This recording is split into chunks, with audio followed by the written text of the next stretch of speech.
Se mi zdi dober pokazatelj, da nema vsi telefona, nisi ti ta zadnji unik, ki nema nič, ampak res najslaba ideja. No. Ideja je naslednja. Nekatere družine si želijo, da bi otroci počakali s prejemanjem prvih telefonov.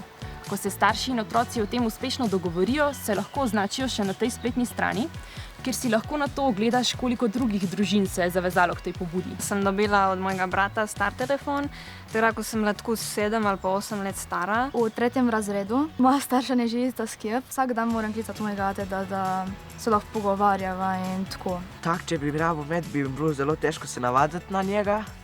Pa še tako kamero ima, da se ne bi znajdu. Meni se zdi, da si vseeno malo fancy, če imaš telefon. Na telefonu imamo igrice, ki jih lahko igramo, samo je pa tudi nuja, zato ker če se ti kaj zgodi, pade s kolesa, ne moreš se pobrati, lahko kličeš mamo ali pa prijatelje.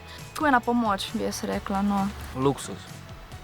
Na telefonu so mi prišle recimo aplikacije že Facebook, TikTok, Snapchat in poli mi jih je ate tudi blokiral preko te aplikacije. Pri nas še ni novosti glede zakona o omejitvi uporabe družbenih omrežij. Na ravni Evropske unije pa se ukvarjajo z naslednjim. Nekatera podjetja, kot je na primer Meta, dobro vedo, da so njihovi uporabniki tudi mlajši, kot bi morali biti, pa nič ne ukrenejo.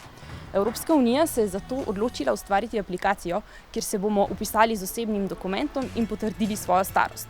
Ko si bomo na to zaželeli ustvariti profil, na primer na TikToku, bo TikTok prek te evropske aplikacije preveril, ali smo dovolj stari ali ne. Mislim, ful lahko je prilesiče te aplikacije, ki te vprašajo, kdaj si bil rojen, ti daš samo eno primerno letenco, da si 18 ali pa več in pol te spusti noter. Pa sem že vnesel lažno starost v eno igrico. Telefon je lahko zabava, nuja ali past, sploh če se ne držimo pravil uporabe. Si pa želim, da si čez počitnice vzamemo čim več časa za otipljivi in nedigitalni svet. Scrollanje lahko počaka, poletje pa ne bo.